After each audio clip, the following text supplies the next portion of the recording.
What's going on, everybody? Foremost, I just want to thank y'all so much for the love in the first video. I was really overwhelmed, and I guess here we go with the second one. So the topic of the day is voting and like why your vote matters. And so here we go. There's so many areas I could jump into in this one, so I apologize if I'm scattered. But first, I think we could just start with like who votes. The simplest argument to me is who votes. I hear so many people talking about, oh, voting doesn't matter. I'm not going to vote. They're just going to do the same thing anyway. All these things. They're going to do the same thing anyway. Couldn't be more different. But we'll go that later. But the variables of people that vote, voting goes up exponentially by how much money you make and how educated you are. So in short, the most educated, most wealthy people in this nation are voting. And as you go down that scale, those are the people that question voting. Those are the people that stay home. Those are the people that are not involved in the process. And no shade to the poor and uneducated, but I'm riding with team educated and fluent, even if I'm not. You know what I'm saying? It's like, I want to be in the game. I want to do the things of the people that are actually the movers and shakers of the world. But if that's not compelling enough for you, those people that are the wealthy and educated, like not only are they voting, but they are donating to politics, right? So, you know, you really love something, you put your money into it, and they really see the power of it.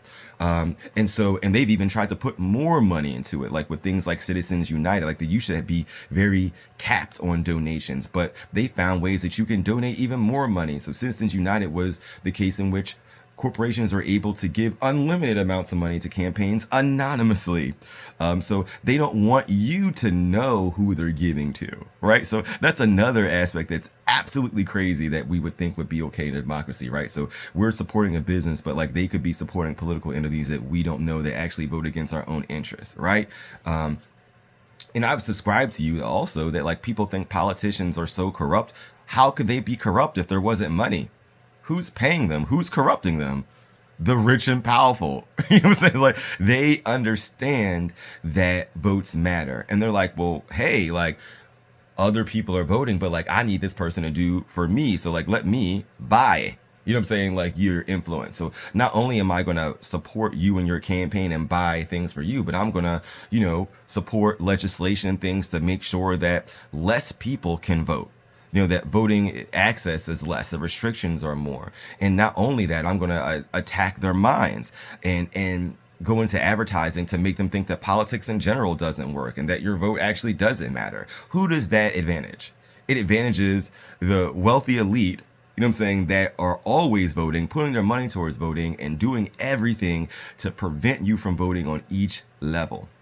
And, you know, based on that, I mean, that should already be enough. But like, look at the historical context. Like anybody that's not a rich, white, land owning man, you know what I'm saying, should feel privileged to vote in this nation, right? You know, and let's just talk about how that was the basis of all votes. And as voting rights have progressed in this nation, it's been a fight for each and every group. You know what I'm saying? It's not just been like, oh, well, we've realized that everything is great and we need more voices and inclusion. Absolutely not. The people in power want to stay in power, and they know the easiest way to remain in power is to make sure that they're the only ones making the decisions and voting.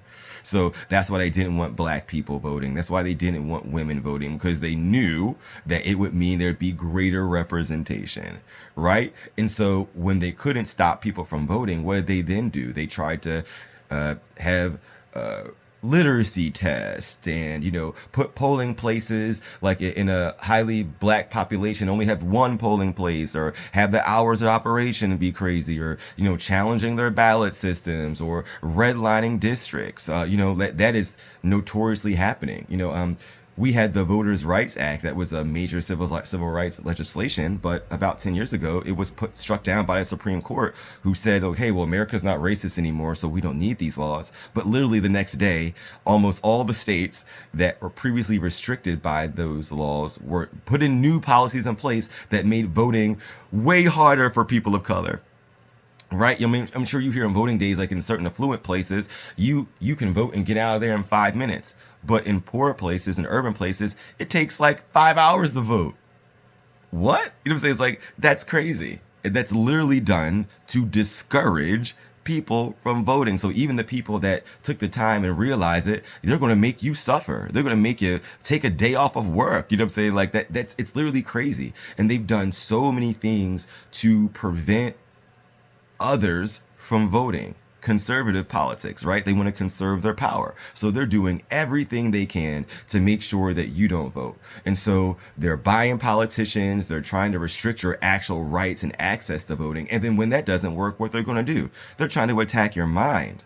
Look at we always said that education, is a variable for voting, but look at affluent school districts versus poor ones. They don't even teach civics in most public school educations anymore. You know what I'm saying? And if they do, it's very, very brief, as opposed to the year after year after year concentration in these suburban and private schools. You know what I'm saying? They're indoctrinating those students to vote and making sure that other students don't. And it goes even further in terms of commercials. Like, commercials shouldn't be in politics. Like, we know that commercials are literally designed to manipulate. They're marketing tools to pull on our emotional strings to make us make decisions that we might not make in normal circumstances. And I would implore you to think that, like, politics is probably the place that we should be making the most logical choices. It shouldn't be about pulling on emotional strings or manipulations of our feelings. It should just be like, this person believes this for the environment. This person believes that. This person believes this about abortion. This person believes that. Have these issues here, have them written down with policies, and have people make decisions about that. But they don't want that, right? They want you to make an emotional decision.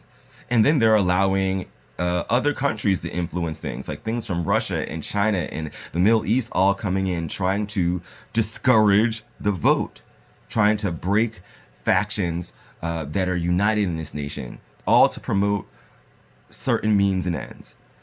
So hopefully in this, you could see that, like, the attack on the vote, especially of those that have historically not have access in this nation, is a design thing. It's continuing to this day.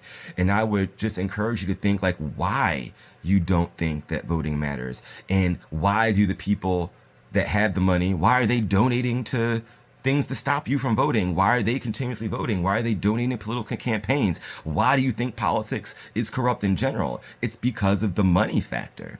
And the only neutralizing force in that, the only way that oppressed groups have achieved rights in this nation is through voting. You know what I'm saying? It's the only neutralizer. It's what makes you equal to Bill Gates, is your one vote. That's probably the only thing that we have that is equal. And that's why the enemy is trying to take it away and make it be your choice. So don't let them win.